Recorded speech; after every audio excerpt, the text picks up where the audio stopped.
What have we here? It looks like early war is finally here. Now, this is the Maginot line starter set. I kind of want to call it the Maginot line starter set just because mispronouncing French is something I love doing. But anyway, I didn't really care which starter set I got because I'm actually looking for the Eastern Front of early war. But still, looking at this, I have the starter set. I have the cellophane still on it, and I'm going to literally unbox it, pull off the cellophane, and we're going to see what's inside the box. Now, the one I don't have here presently is the Dunkirk starter set. It has the British with some pretty good British tanks on the one side, although I'm not going to say too much about the Vickers Light. And then on the German side, you mostly have infantry with Stugs. This throws in the face to all those old trolls from the past that said that Battlefront would never produce a starter set that had infantry as a focus. They did it already with the Stalingrad set, but now they're doing it again with the Dunkirk set. Bringing back to the France with the Maginot line, I'm just going to start ripping off some cellophane and we're going to see what's in here. The front of the box. The back of the box, just as advertised. I think they have a copy of this on the Battlefront site anyway, so if you want to know the details, you can go and look at that there. Here we go. There's actually wrapper inside. I thought it was just going to be all loose and kicking around. Ooh. Looky what we have here.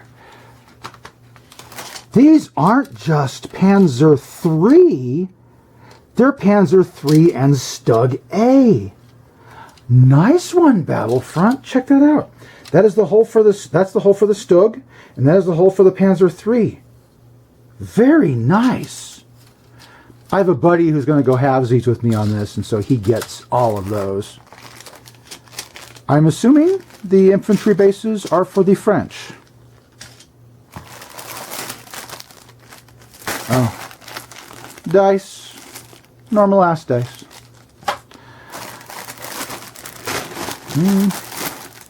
You know, I might as well go through all these first. Paperwork. They give you how to assemble your Motorfusilier platoon, as well as all the rest of the French and German equipment you get. I'll make sure this passes along to my friend so he has instructions on how to put together these brand new kits. He's getting Panzer IIs and Panzer IIIs and some gun teams. So make sure it gets passed along. Whoa. Oh, quick start rules. I like those. These are the core rules for Flames of War. Nice. I love getting these. It's yet another paperback Flames of War rulebook. These are good. Unit cards. Let me guess. What? Ooh, look at this. The unit cards have plain background that bleeds out instead of the big fat squares anymore. That's pretty cool. So these I can give to my one buddy. So you can have the German force with Panzer II. Oh, that has three up front. It used to have, dude, the Panzer II used to have a front armor of 2. It was 211. And it had a cross value of like 4+ equivalently. So this is actually an improved Panzer II. Medium Tank Company, I'm assuming, has both Panzer... Ooh, it has the point values and stats for Panzer IIIs and 4s. So the Panzer IIIs and 4s both run off of 3, 3, and 1 for their armor ratings. Nice. Well, there's a Panzer III as well. And then there's the Tank Hunter. Where did that Tank Hunter sprue go? It's in here somewhere. Let me get these French googies out of the way. I don't know what I'm going to do with the French. I have them. This is French infantry. These are German gun crews. These are French infantry. These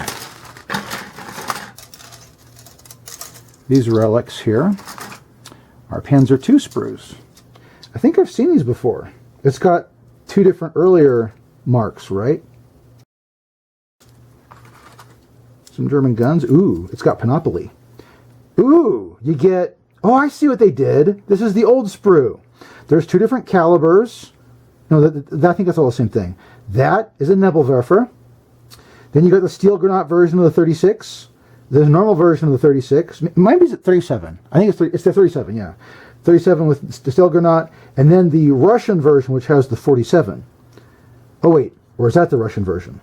I think that's the Russian version. But we have multiple different gun options. This is a nice little sprue.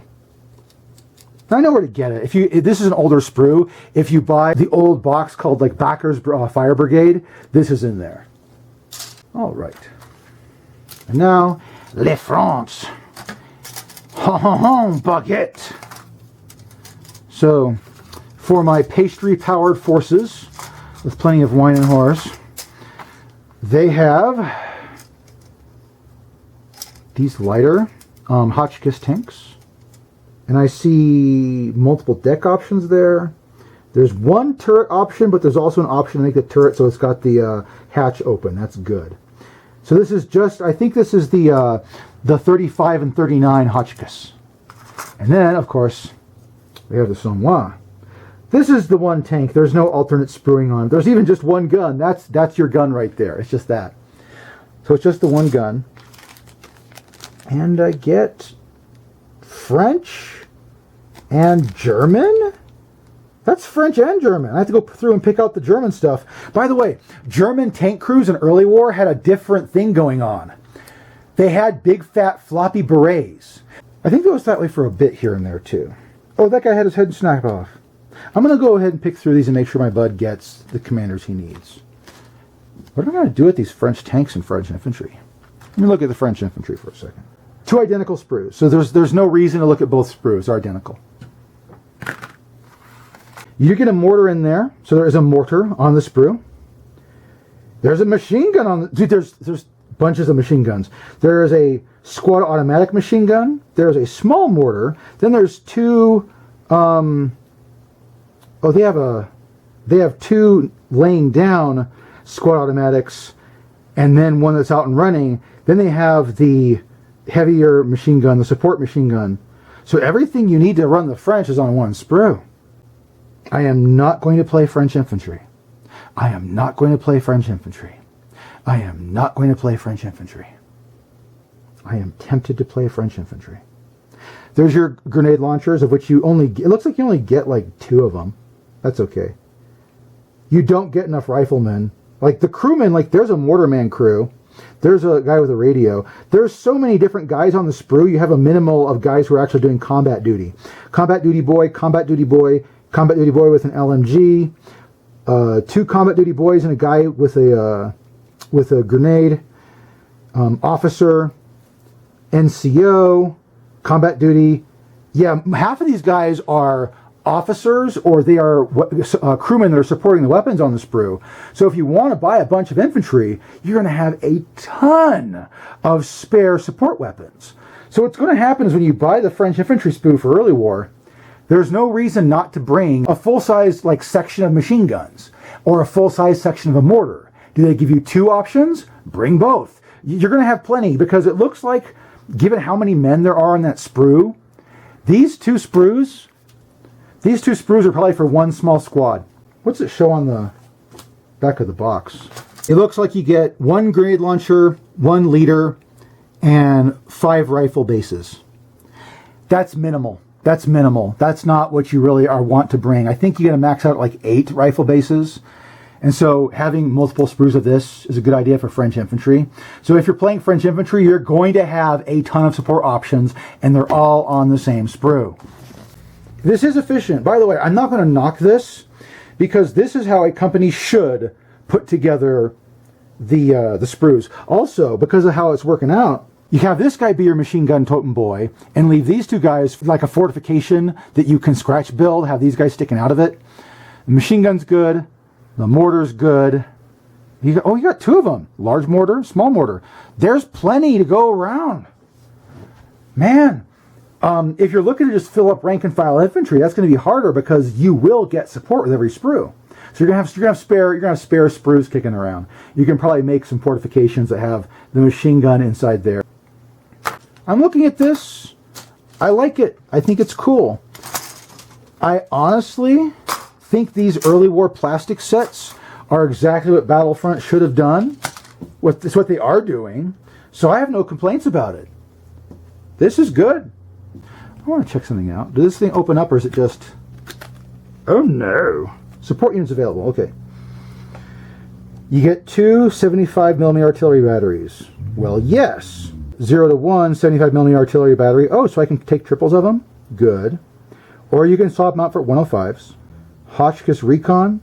Renault FT tanks. Oh, cool. Then you have the option of a 25 or 75mm anti-aircraft platoons. Let me tell you something.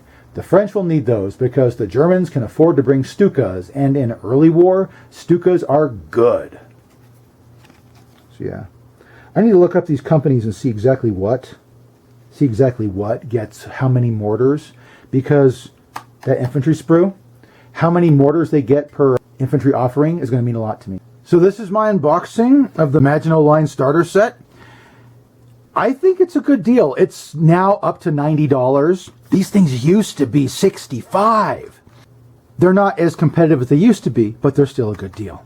If you want to go get one, go get one. I honestly think the Dunkirk one is better if you want German infantry.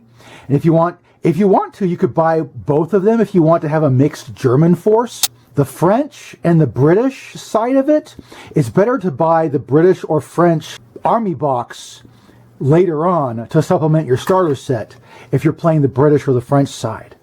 Or if you're me, you're probably just going to grab 2 or 3 boxes of French infantry and call it good. That way I can double dip on the Great War. Haha. Anyway, thank you for watching my video. May the dice ever roll in your favor.